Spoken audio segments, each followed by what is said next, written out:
Are all Cardassians bad? Hello, everybody, and welcome to the Seventh Rule with your stars, Aron Eisenberg and Cirroc Lofton. We are also joined by special guest, Nana Visitor. How are you, Nana? I'm great. How are you doing? So good, thanks. My name is Ryan T. Husk, and welcome to the Seventh Rule. Let's get into it. Today we are covering Duet, one of the best episodes so far. I think we all agree, maybe the best so far in the first season. Aron, how you doing? I'm doing great. But before we begin, we got to give a shout out to our artist, the JJ Lendl, our man who did our artwork for our show. Has some amazing stuff on his website. You can find him at www.jjlendl.com. That's www.jjlendl.com. He's got some great stuff from Star Wars, Star Trek, Raiders of the Lost Ark, X-Files. He's a fabulous artist, so please go check him out. Yeah. Sounds good. So this Duet episode I think is awesome. I want to really get into it because I think you really killed this episode, Nana. Knocked it out of the park. Thanks, guys. So much so that I don't think I've seen a stronger female character in Star Trek up until this point. I think you set the bar for it. I don't know about the Next Generation and the original series, which came before. But to me, this is like the gold standard of just strong female performance, strong character, in depth. And then the writing is so rich with content. And colored. Yeah. You know, just real quick, my favorite part of that comment, Cirroc, was watching Nana smiling kind of with a, yeah, I know. Well, I mean, you know what? It needs to be said because sometimes these things go unsaid, and people don't say things that are sometimes very obvious. But you can't tell me somebody before this point in Star Trek lore that is better or stronger or just that passionate. And I think that's one of the things that makes your character so great is the passion. You really lead with your heart. You really fight with your passion. And I want you to tell me a little bit about that.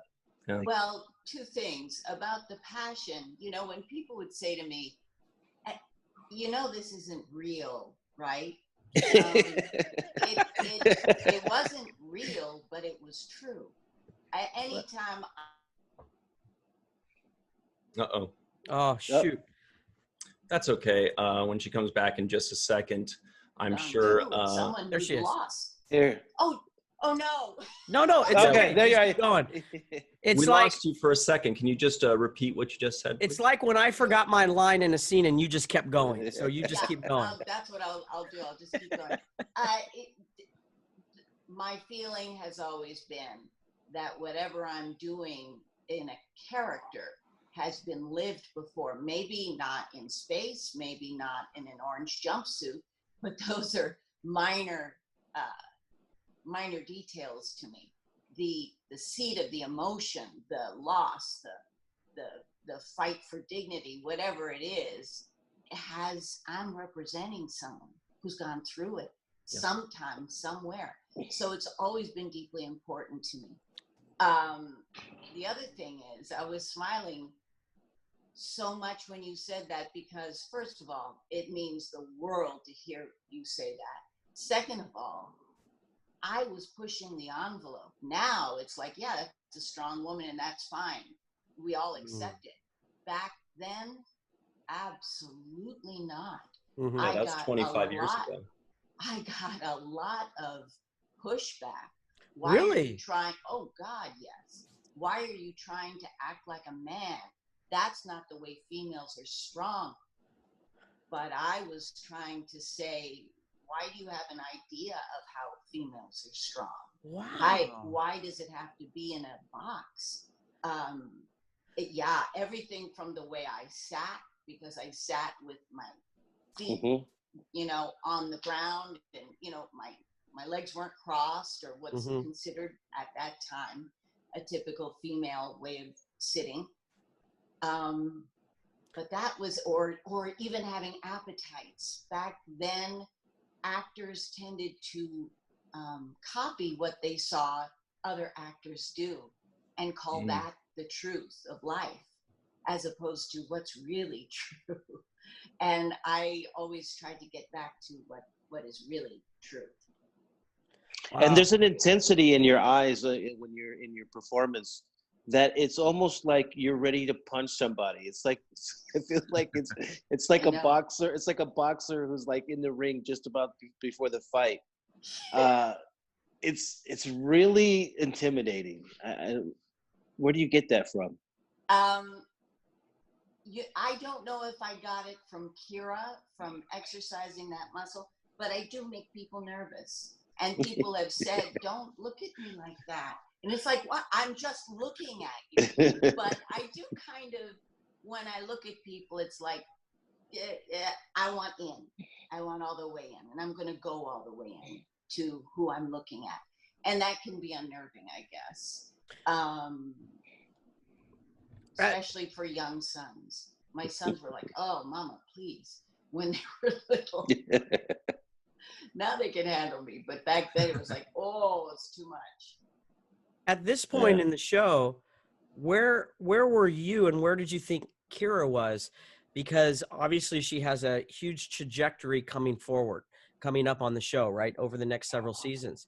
And at this point, it's pretty apparent she hasn't let go of a lot, and she still is almost still in the war. She's still, right, there's this battle inside. And one of the greatest things I like about the show that I feel was they kind of dropped the ball a little bit in the previous episode with Renee's character is your relationship with Odo now.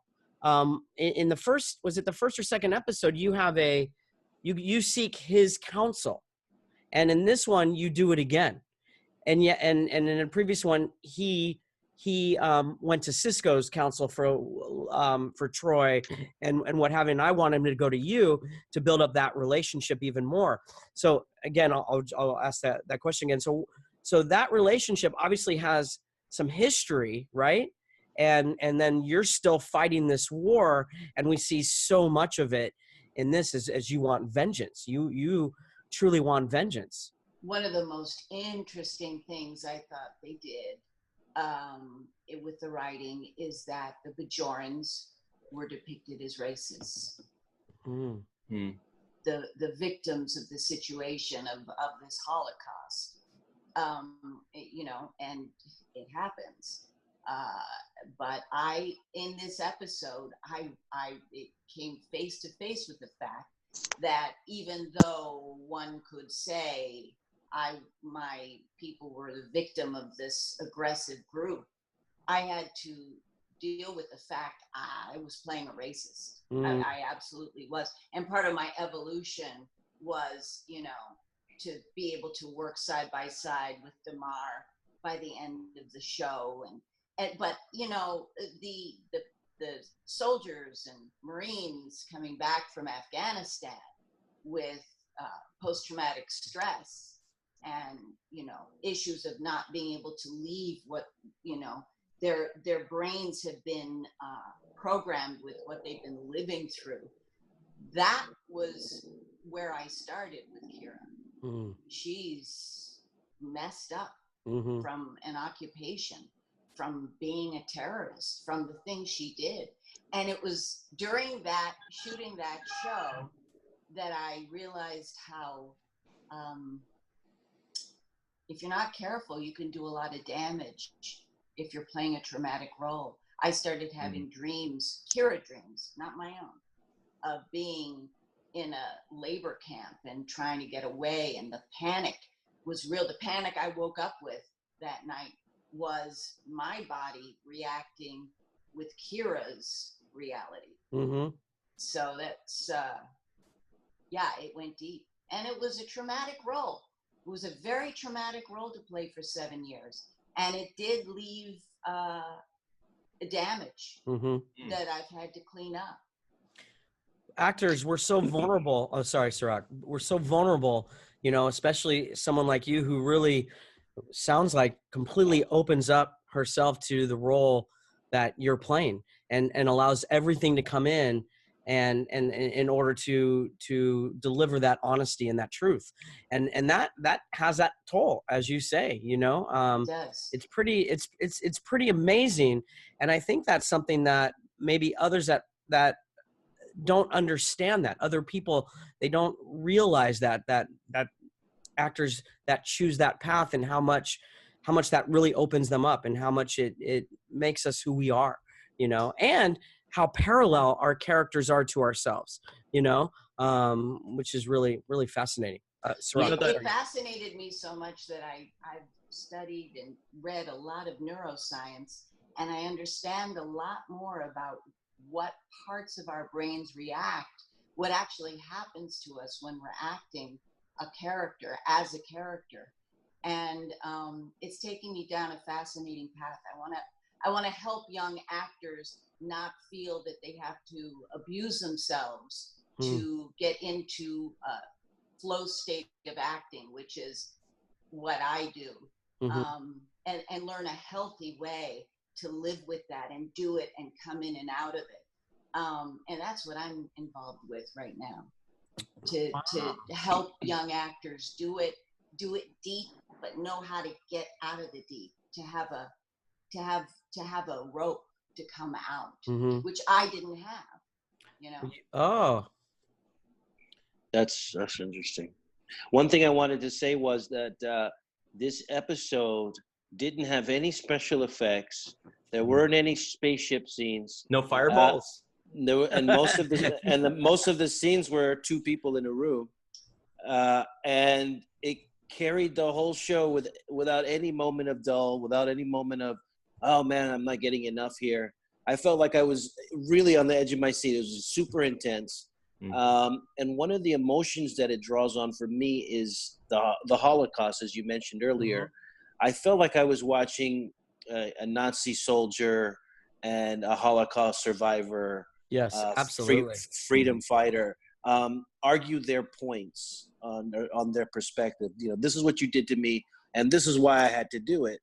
And it brought so much emotion, and I wanted, you know, I just really want to credit also, who was that played Harris Yulin? Yes. Oh my gosh. We were talking about beforehand how blown away we were by this guy.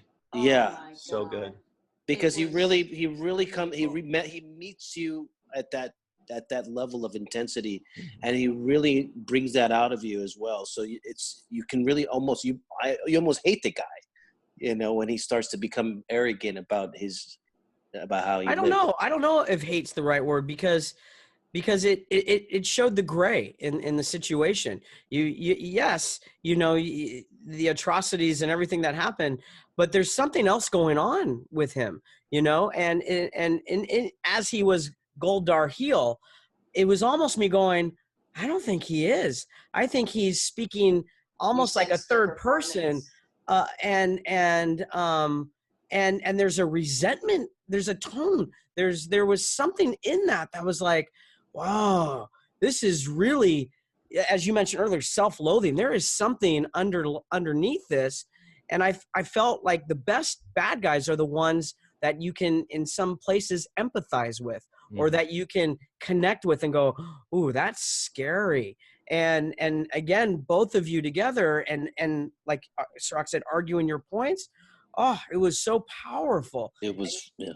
And don't forget, Harris Yulin was a guest star, which means he wasn't familiar with the long speeches. He never had that makeup on, which I had on, and let me tell you, it is not easy to act with all that. It's so hard, and that he was able to do that level of performance and not feel like he was wearing a bunch of prosthetics on his face. It was amazing. I thought it was brilliant, amazing performance. When he goes from crying derisively to actual crying, it tore my heart out. Tore my heart out. And those are the wonderful moments for us as actors, when you just are like, oh, this is what we want, we strive for, to have that ball being thrown back, that honesty between two actors, that duet, if you will, you know. And yeah, and the moment when he actually, at the end, when he dies or when he's murdered, when he's killed, it was like the thing you wanted the whole time the most, actually now you didn't want. And that to me is just another like play on how the writers were really brilliant on this show to put the right moral spins on things and to really question, you know, how we think and what we think about and how to perceive. And I think that you did a great job as far as showing that, as embodying that in the scene, in the performance. Thank you, Cirroc. Yeah, a lot of gray, and you certainly can't have an ego as the character. I never tried to protect her as a hero, you know, quote unquote, of the show. That she was wrong and that she'd step in it big time was really important for me. I have a question for you. Did you know this was coming? You know, like, this is what episode number, Ryan? 19-ish. 19 or something. So we're 18 episodes in, and we've kind of touched upon your character throughout these 19. And we're still, as actors, now I'm on the set a lot less frequently at this time than the two of you for the most part. And as you're going week to week, episode to episode, and you can see all the actors kind of finding, you know, their idiosyncratic character traits, who they are, the history of their characters. And I'm curious if you knew something like this, Duet, was coming, or if you had already made those choices prior, you know, or did you let this episode direct you in where you wanted to go? That one. It wasn't where I wanted to go. Oh. It was where it was what was being cultivated and what unfolded, and that's how she came about. It really did inform me hugely, this episode. Hugely. Interesting. Yeah. So where and did no, you? I didn't know it was coming. Yeah. So I'm curious from your point of view, when you come on the show, what were the things that you set forth for Kira, for you, and where you thought or had wanted it to go, and then it, apparently with this episode, took you in another direction? Not in another direction. Okay. It was my intention for this character was to show up and tell the truth of her experience and keep my head down when people didn't like it, and a lot of people didn't like it. A lot of people. God, I can't believe that. Really reacted badly, and yeah, I mean, I was too aggressive. I was a bitch. I was this. I was that. One person on set who fully supported how I did her was Mr. Brooks. How did we guess? You should have asked us. I knew that was coming. Yep. Yeah. And interesting enough, there's moments where you really challenge him, where it's almost like he has to remind you, "I'm in charge here." Yeah. Yes, You know, but when she said, but you said, "I'm your friend." And the wonderful thing that I love about Avery is how he changes from that commander to there's a vulnerability that he brings in every so often.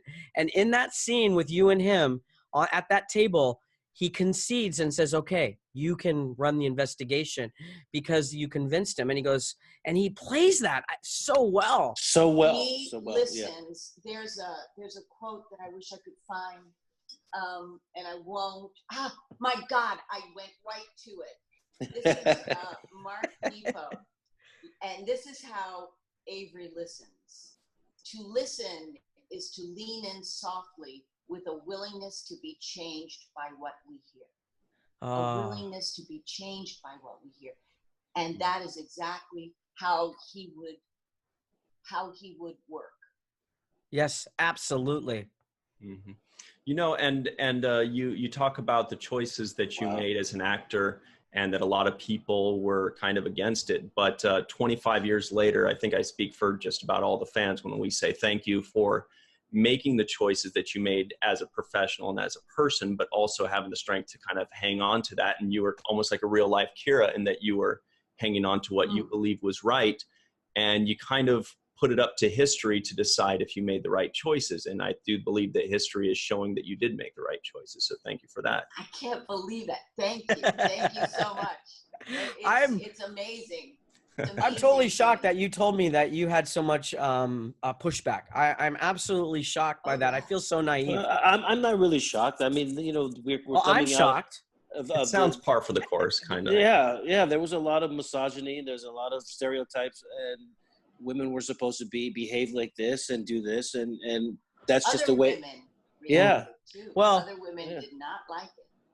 I guess this is a bit of my being naive, or as I say, growing up in Disneyland, in the sense that strong women. I mean, I grew up with a single mom who worked 9 to 5, who raised me. You know, I hate that when I get emotional about my mom, and she did everything she could to give me the best world she could. So for me, seeing a strong woman isn't something that I would think others would give pushback to. Meaning that's my ignorance. That's my I can never say that, naivete in the sense. And it's interesting that you get pushback, and yet you've inspired so many people. For example, Melissa, your character 100% was who she just walked in, connected to on our show. You are her inspiration. And so I never knew that. I'm really, I feel so dumb, but I'm so shocked, especially because you committed to what you were given right in the script also. So, and I'm so glad, I'm so happy you didn't let that shut you down, which is the parallel between you and Kira, you know, why you are so much a part of Kira and vice versa. And I think that happens to all of our characters, especially over the 7 years and the writers being so close and getting to know us. It's an amazing paradigm. We spent more time being our characters than we did being ourselves during those 7 years. I know I did. I was more Kira than anything else. Yeah, Cirroc said every time he'd go home, he'd just be writing stuff all the time. Well, you know, it's funny because I named my daughter Kyra. And I think I subliminally, and I without even knowing it, because I didn't do this purposely, but I think I named her after your character. I never thought of that. That never crossed my mind. It's literally the same spelling, just with an extra A. And it's crazy. I think that just reading the script and being around you, I think I subliminally named my daughter after you. Wow. You heard it here first. Well, I'm glad you didn't name her Nog, because that would have yeah, it would have been really tough for her. It would have been really tough. She would have had a rough life.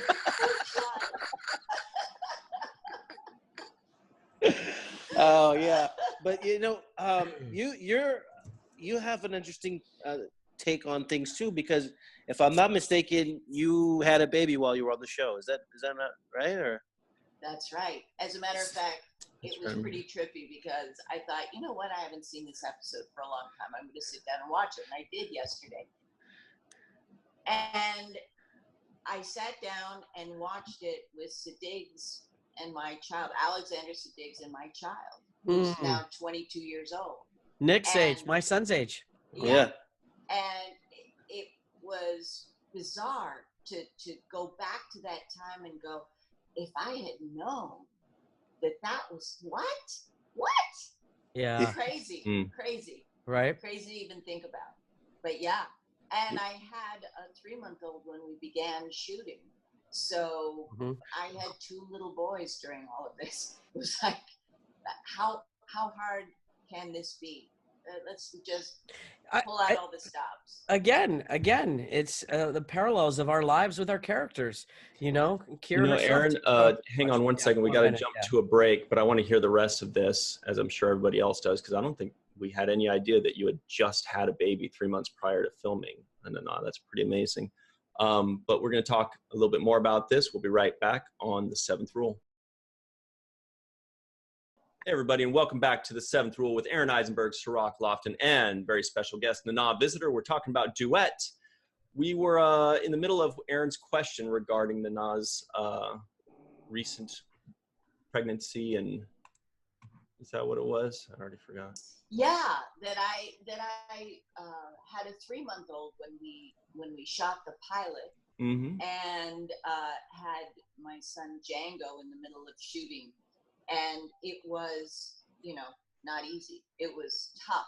And then yet another situation of being a woman, I remember going, oh my God, when I got pregnant, I'm going to get fired.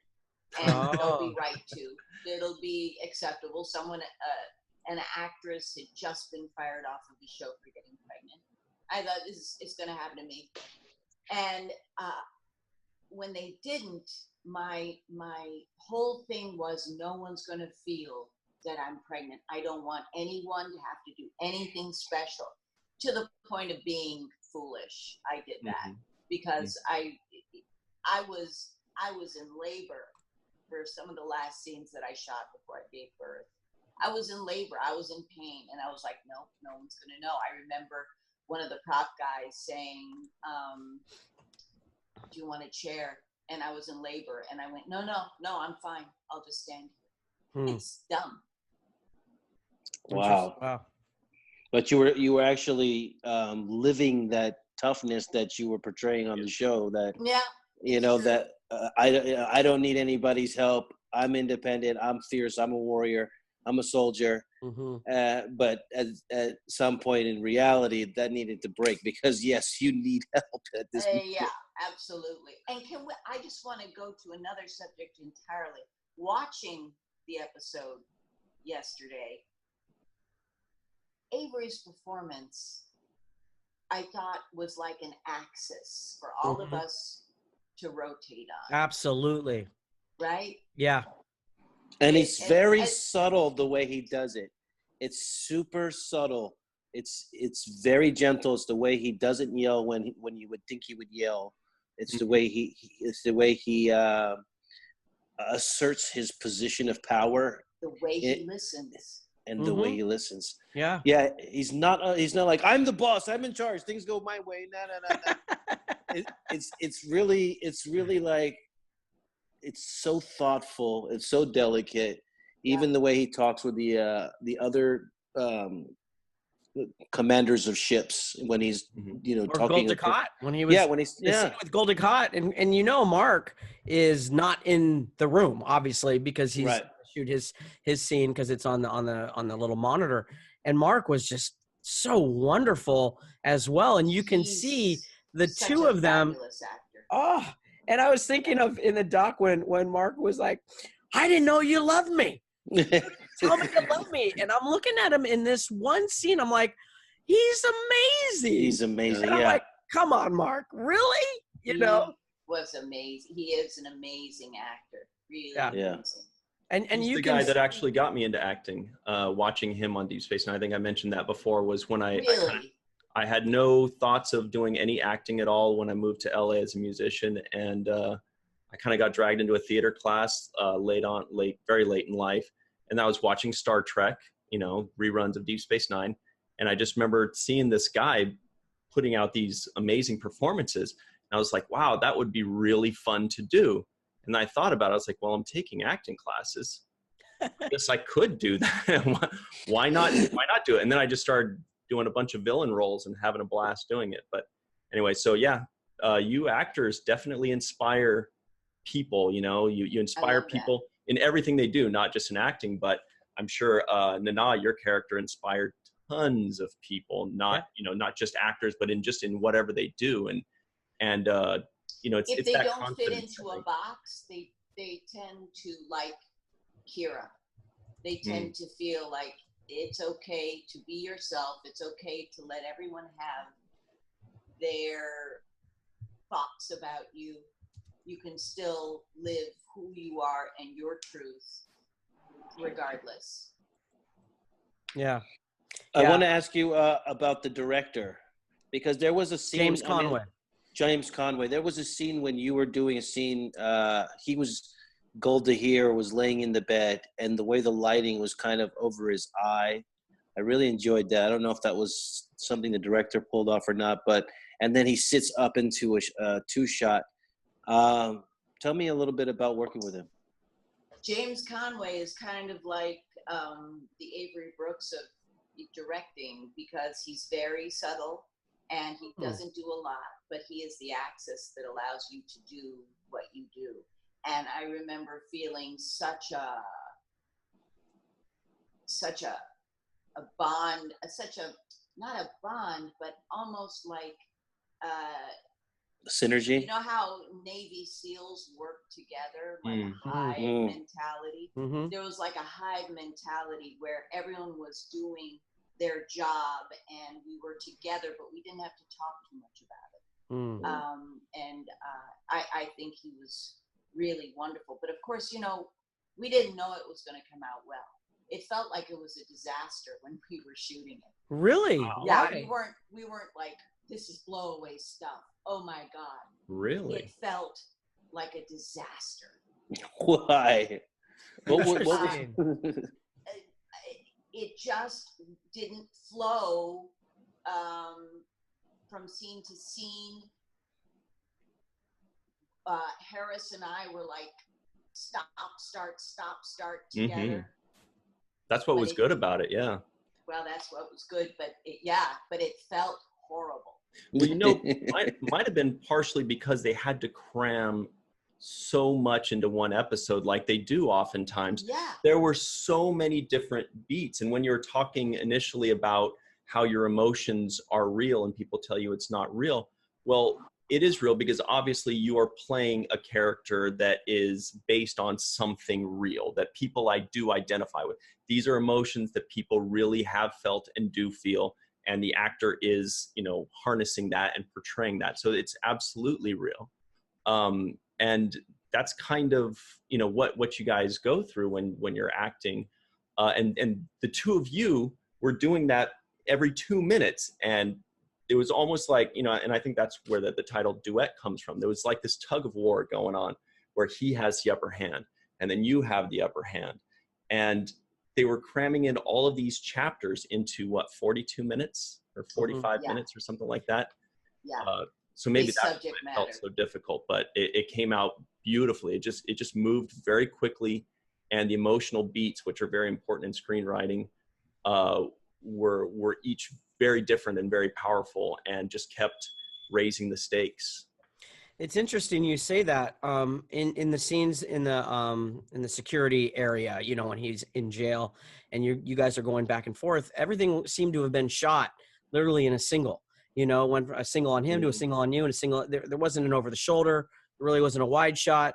So when you say that now, I'm thinking, oh, maybe that's why they use singles more, because then whatever take, you know, on the other end was given, you didn't necessarily have to use that one in that. And maybe a lot of it found the synergy in the editing of finding those beats in those moments, because you have, you know, all of you gave such wonderful performances. So they found the right beats to work together. Maybe that's how it felt disjointed, but it came together so well. Personally, watching it, I thought there were so many things so well about this episode.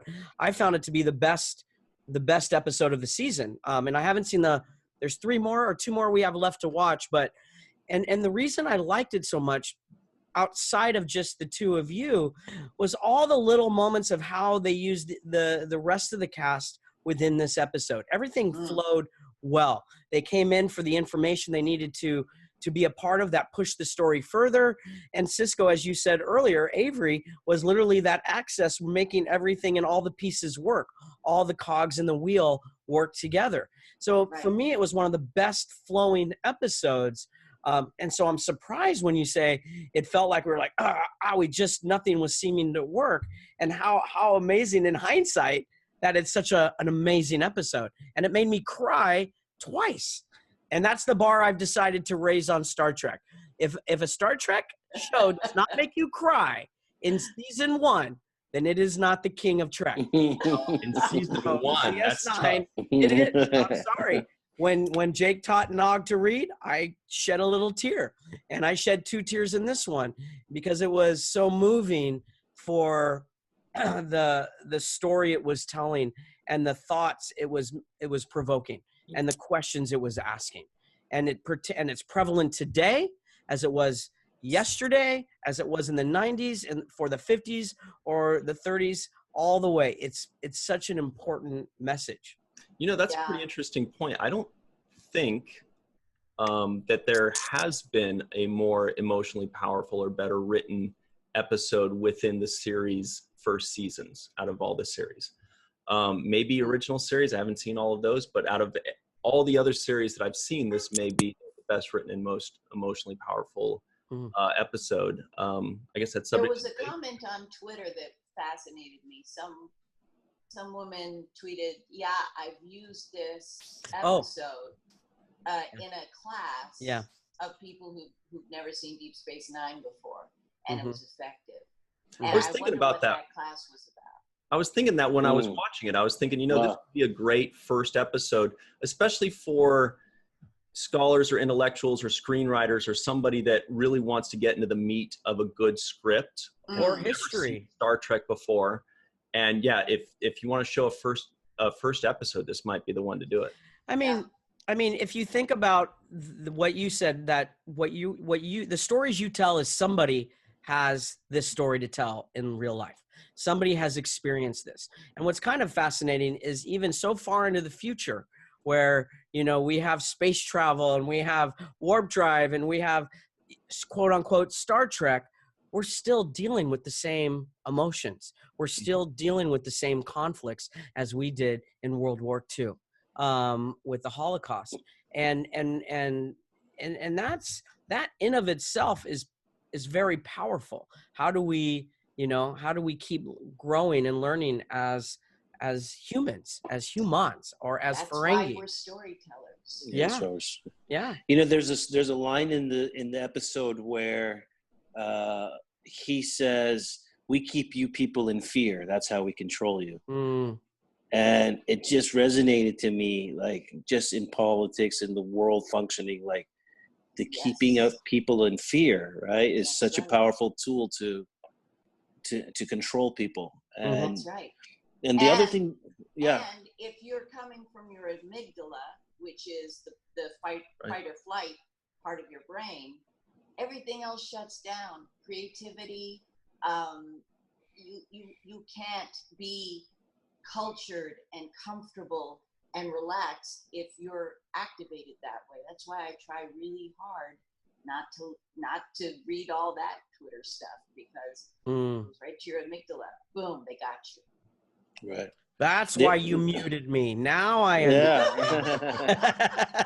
And the other thing that I thought this episode is that I think would be great for Star Trek in general was I came up, I don't know where or when, but it was the idea of having a Star Trek series that was like a CSI show.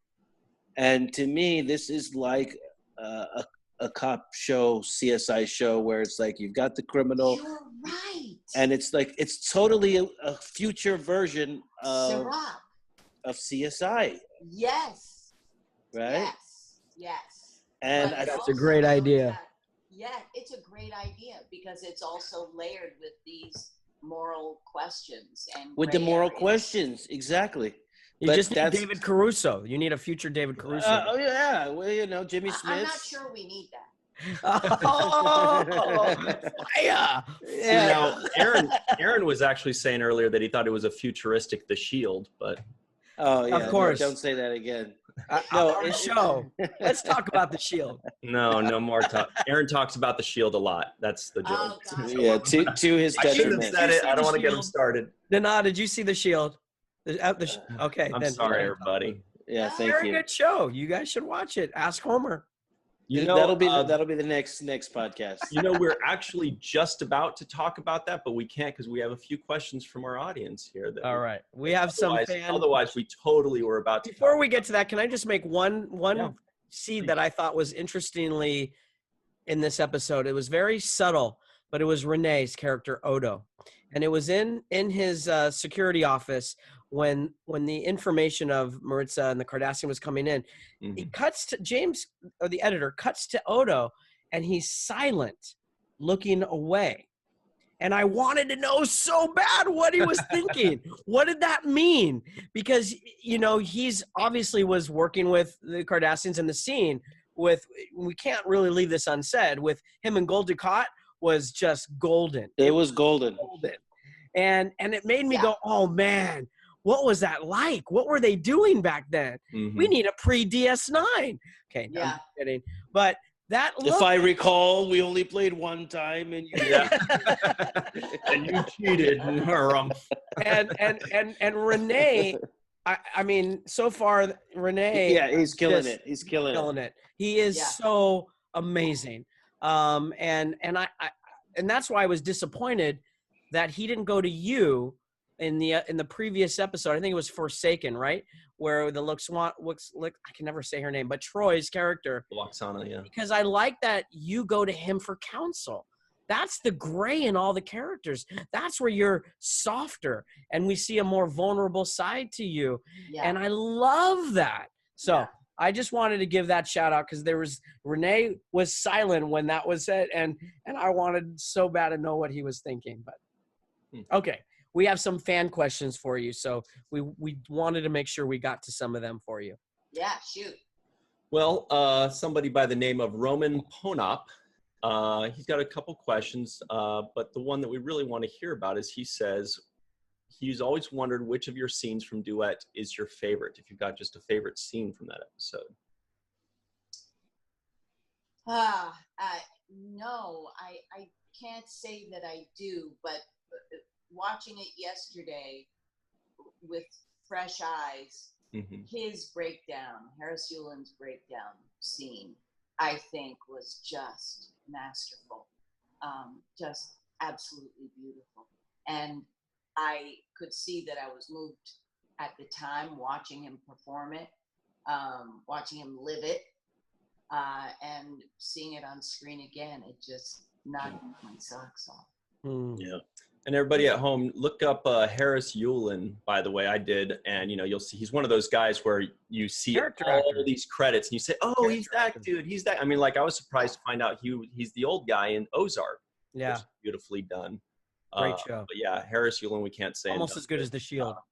And I did check to see if he was in any other Star Trek episodes, and I was shocked to see none. Yeah, how did they not bring him back after? Yeah, they missed that. They missed the ball on that. It may have been him going, no way. Never again. Could easily have been. I'm not working with that little Ferengi. He's a punk.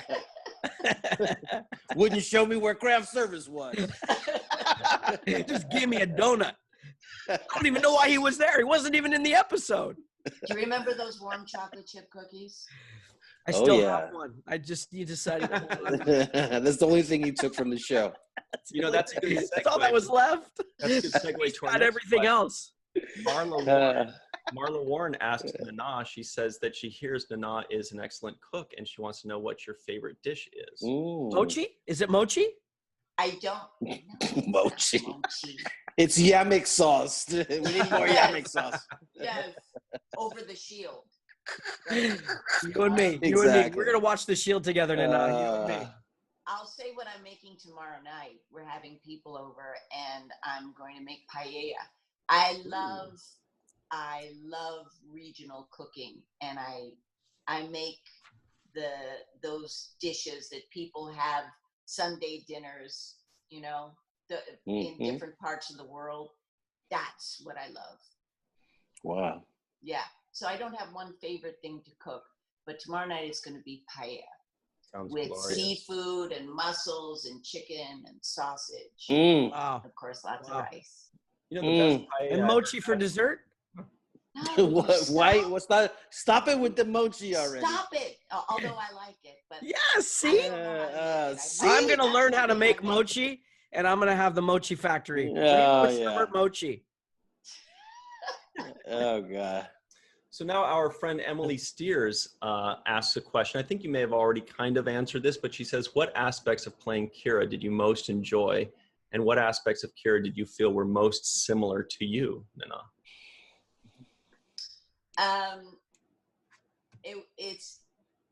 I think when I look back at my performance and Kira, like in this episode, I think there was, and probably is, an earnestness to me that was in her, an innate seriousness about the importance of what I do, what she did. I think that's something that we share. To thine own self be true. Yeah. Yes. And also I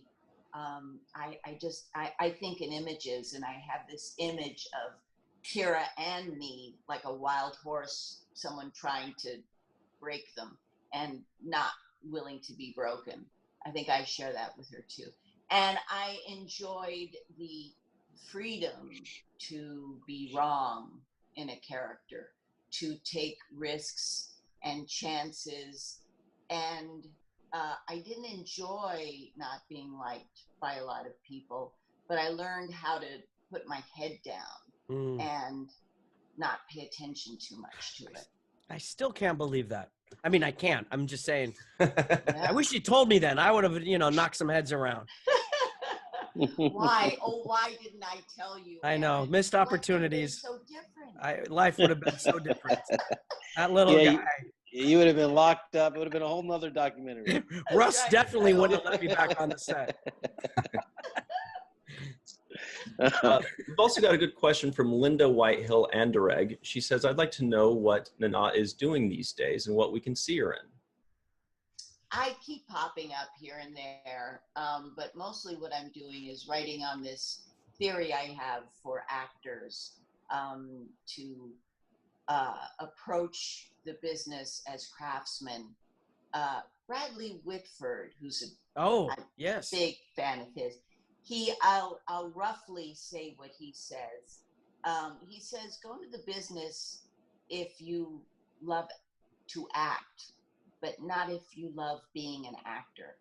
And I think, especially in America, we need to move toward that, toward the joy and importance of being storytellers, and move away from the power, importance, the celebrity aspect of it. And I think it can actually be a more fulfilling, happier life of being an artist. So I'm finding this in neuroscience. So that's what I'm doing. I'm studying the brain and the way it functions, and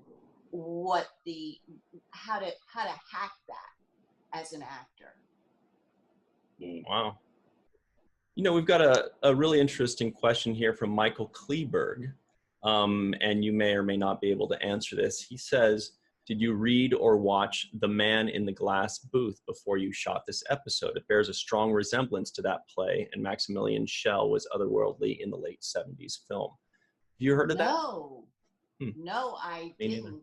And I've never seen it, but I'm going to put it on my list right now. Yeah, anything that bears a resemblance to that it kind of piques our interest, doesn't it? Yeah, very interesting. And of course, I've heard of the movie, but there's so many unbelievable movies I haven't seen. I've yet to discover. Oh, Ryan, can I ask a question? I think I saw one of the fans ask this one, and I thought it was a really good one. I hate reading anyway. If the show was written today with your character in the show, how do you feel it would be written? Would it be written very similarly, or do you think it might have taken a different path?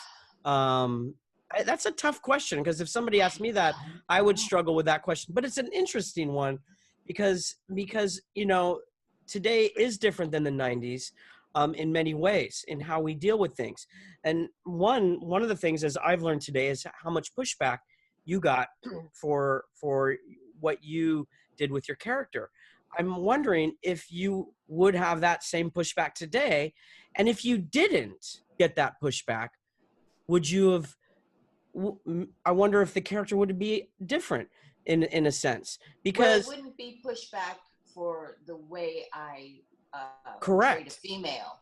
But do you think that the friction you received, in a sense, because you said I put my head down and I just kept going forward, but if you didn't have to put your head down, I wonder if there would be there would be something different in that. I just thinking off the top of my head, I know what you're saying. You know what I mean? It made me focus and fight for what I was doing, because it wasn't easy. But it's very possible. But I think what would become, it would shift from the feminist, am I being a good one or a bad one, or should I be one at all, to terrorist. Am I too sympathetic? Am I not sympathetic enough? Where do I fall there? So I think I would still be a character that people didn't easily accept. I think Ira has said from the documentary, right? He says we couldn't do DS9 today the way he did it, if I'm correct. He said something like that. Yeah? Cirroc, did you remember hearing something like that? Cirroc was napping. No, I think he was waiting for himself to get back on screen. I really, I'm always waiting for that. But I think that he was saying that if it was done today, that it would have a different reception. That it wouldn't have gotten the backlash and the perception that it got as this dark show that was not really progressive. And I think that in a lot of ways, this show set the boundaries and set the mark for a progressive show dealing with very critical issues and being thought-provoking. It is the benchmark, in my opinion, for good quality sci-fi writing. And acting. Really watching us, they weren't watching us very carefully. Oh, I didn't even watch us until now, and it's funny because I'm watching it now, and it's still relevant. It's still gripping. It still has you like sitting at the edge of your seat, saying, "Oh wow, this is good television." Sauron took its gaze off of us, which gave Ira a lot of freedom. Sauron, yeah. Sauron, Lord of the Rings reference, the bad guy. That's okay. We love Lord of the Rings. But how interesting is it to note that your show and shows like it would be better received now, and Nana would receive less friction as an actor nowadays because of what you did 25 years ago? That you guys actually... That's weird. Yeah. That's a weird thought. It's kind of some weird conundrum thing, but we're Star Trek people, so we're used to that. But you are the reason, Nana, like for your, for you, you're the reason that somebody like you now can portray a character with less friction like that. You're the trailblazer, Nana. Well, it's supposed to work that way. We all stand on the shoulders of the people that, come And that's what Shaniqua had told Dave and Kai from the documentary in Vegas. She said to them, I stand now upon your shoulders, so thank you. They're DS9 fans. And now you have strong women in Discovery, that you are trailblazing and the trailblazer here. And it's really good conversation. It's really fun having this conversation about all this and your journey, And thank you, Nana, on behalf of girls like my daughter that can grow up and have somebody to look at that's a strong woman, that's fierce and knows what she wants and is not going to take any BS from anybody. That's what our girls need to know out there, that they can be independent, they can be who they want to be. And we want to get Nana's reaction to that, but we got to run right now. We'll get it on the free-for-all right now. We'll be right back, okay? Cool. And by the way, thank you so much, Nana. You're awesome. Yeah. Thank you. Thank you so much for being on the show. Hey everybody, welcome back to the Seventh Rule. This is the free-for-all, but before we get to that, Heather Jordan has joined us. Melissa has joined us. We always talk about Melissa. You know all about her. Nana has stayed with us because she is so gracious. And Aaron's got a couple final thoughts he'd like to throw in. Final thoughts. This is such a great episode. I thought it was really interesting that there were two outside writers that offered a story to our writers, who then Peter Allen Fields took their idea and wrote the teleplay for such an important episode. It was such a groundbreaking episode, and I personally think the best episode of season 1, and very moving, and set your character on a very big course that you mentioned in our show. You had thought it was going to go in a different direction, or you thought you wanted it to. Maybe you can rearticulate what you felt. This deepened my understanding of Kira, the racist aspect of her relationship with the Cardassians. It certainly changed my understanding to live through this. But don't forget, this episode, it was a bottle episode, which meant a bottle episode is cheap. Throw it together. We're not going to pay a lot of actors overtime. They had blown all the money earlier on lots of special effects. There were no special effects to save the money.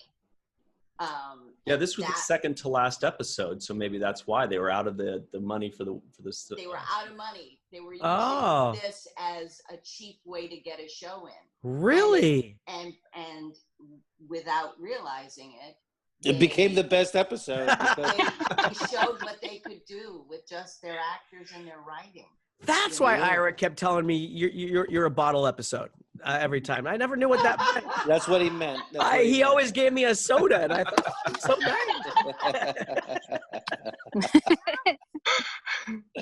I never knew that's what a bottle episode was. Interesting. Yeah.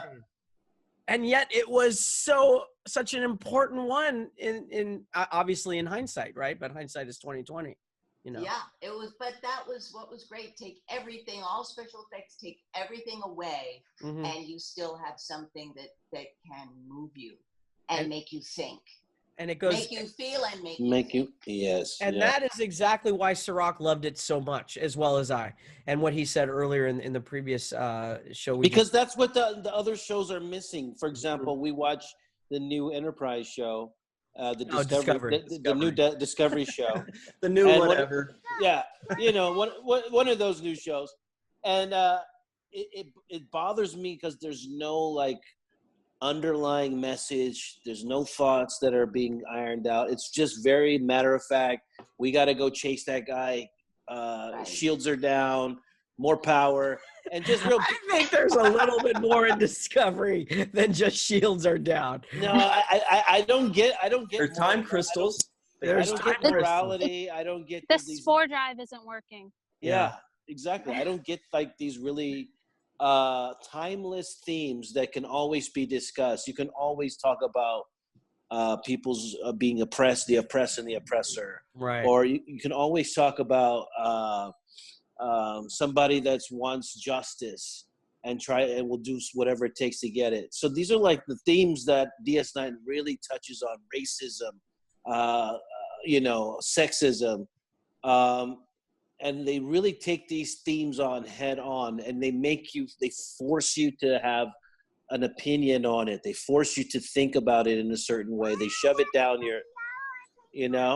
and the new shows are just surface layer stuff.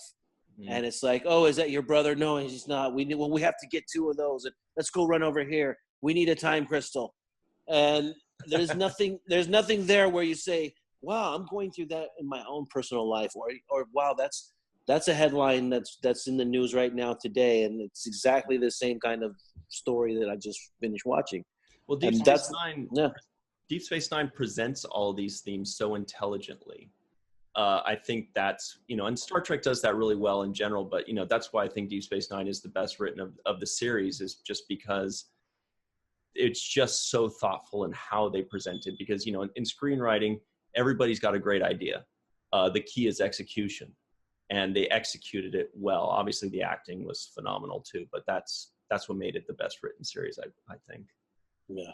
Melissa, we were talking about DS9 and Nana had mentioned in the episode prior that she got a lot of pushback for how she portrayed Kira, I don't like to say put words in your mouth, Nana. So if I'm misrepresenting you, please interrupt me. But you were deeply inspired by her character. So what was your feeling when you first watched DS9? As you were was 20, you were probably 13, 14 around that? No, I was 15 when DS9 started.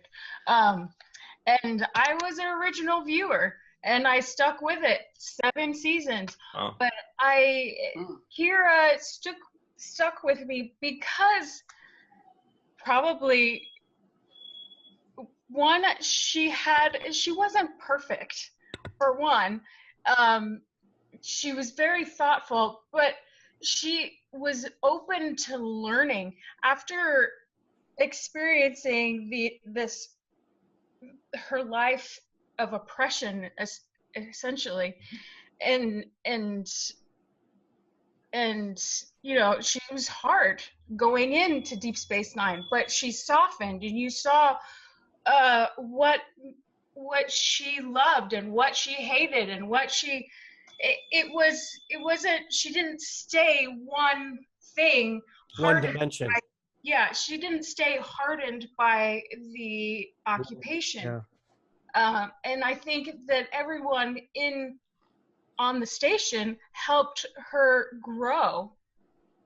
And that's one of the wonderful things about Deep Space Nine is the relationships that everyone had with each other. Believable.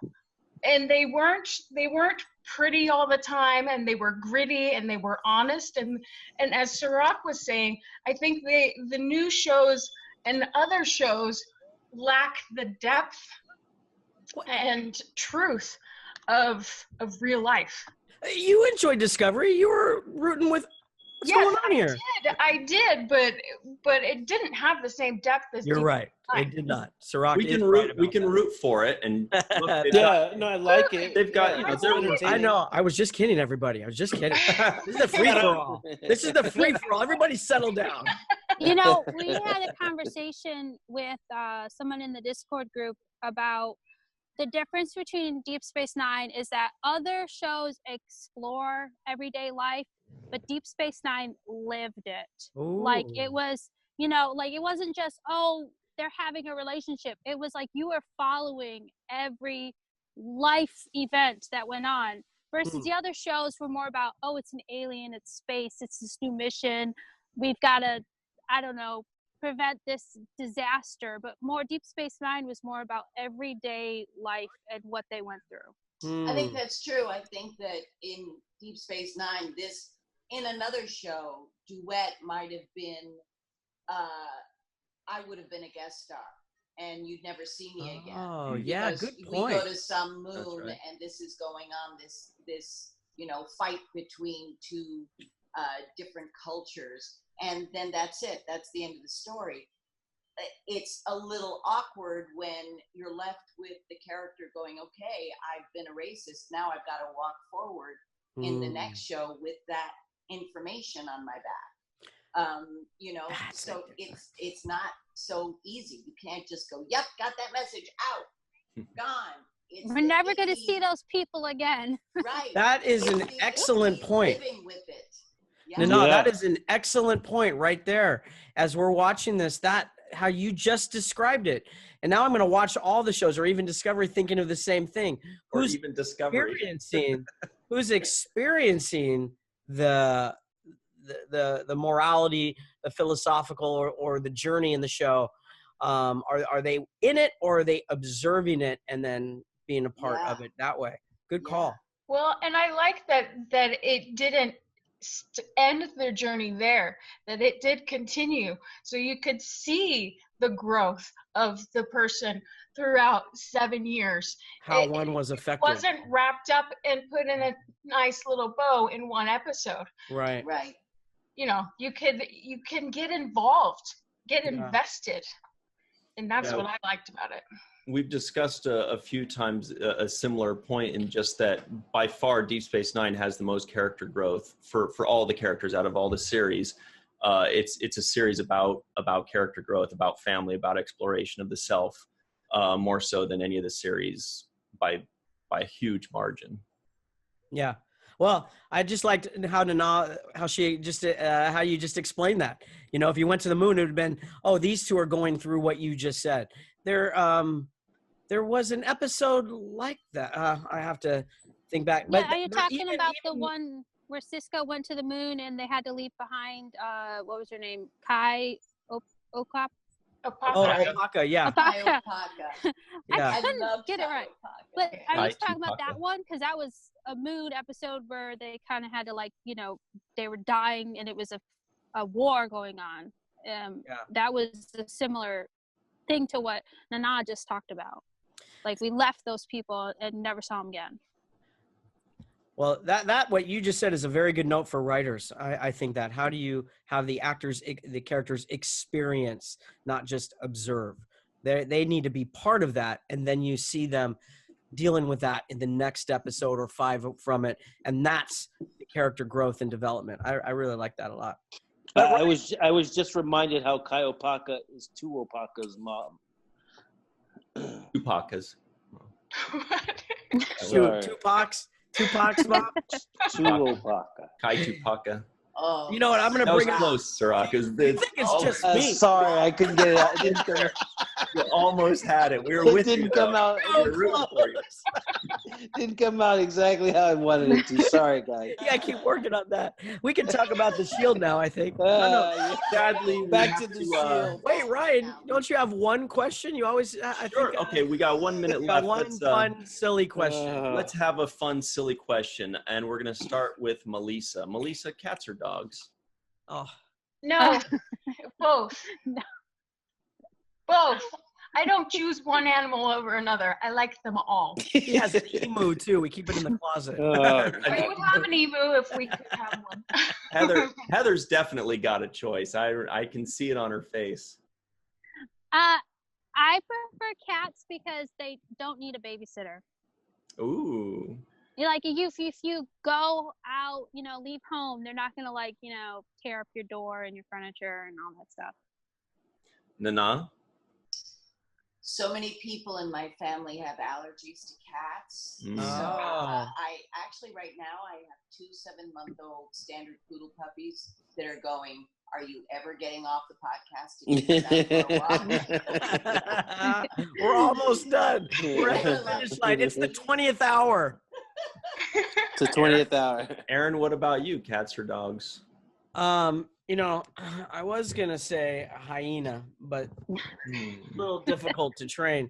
I like cats because they go to the bathroom on their own. That's really easy. So, Rock, suddenly your joke sounds better. Oh yeah. Jesus. Cat. Hey, at least I got mine out though. Thank you, Ryan. Yeah. Thank you. I got mine out. Thanks for that, He Ryan. didn't have the confidence to just go for it. Hey. All right. Cirroc, cats or dogs or hyenas, I guess, emus? I'm not going to answer that question, but because I want to say this point that I think goes unsaid. Ooh, all right. Uh-oh. And this is in relation to cats and dogs. The T. Right now in Los Angeles, where I'm at, we have a huge homeless problem. Mm-hmm. And the thing that I think needs to be highlighted for all of us is that there are no stray cats or dogs in this city. There's plenty of shelters for dogs and cats, and there's plenty of playgrounds and dog parks for animals. But we don't have the right facilities for the homeless people in my city, and that bothers me. So I want us to care as much about people as we do our stray cats and dogs. Mm-hmm. So that's my answer to that question. That's a good point. I feed stray cats in my neighborhood, but I don't feed homeless people nearly as much. So that's a very good point. And it's growing in LA right now. The homeless situation is growing. Oh my God. I will say this about cats and dogs. Dogs definitely deserve our love more than anything in the world because of how amazing they are, and they're better people than people are, as everybody says. For some reason, the fact that cats are just so judgmental and arrogant, I don't know, they have my heart. It's so freaking cute. I can't drive by a cat on the sidewalk without pulling over and calling to it out my window. It's embarrassing. You haven't met my cat. Yeah, you have not met Your Cujo. cat would love me. There's no cat that Cujo loves everybody. Cujo is a love. Cujo is a very wonderful cat, yeah. Nana, we're sorry to your dogs. Clearly we're done here, Nana, so... Thank you very much. Puppy talk. Rainbow, I want to make rainbow sherbet mochi. That's all I have to say. All right. Next episode. Rainbow sherbet mochi. Anyway. While you watch The Shield, I get it. Yeah. We're going to watch The Shield, and you're going to say, this is a good show. There is good character development on that show. Yeah. I'm telling you. Yeah.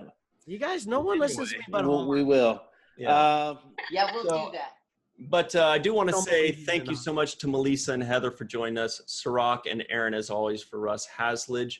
Thank you so much, Nana, to Nana Visitor for amazing. It was a blast. Thank you so much, Nana. I really enjoyed talking with all of you. Great, thank you. Thanks very much. As always, everybody, remember the 7th rule.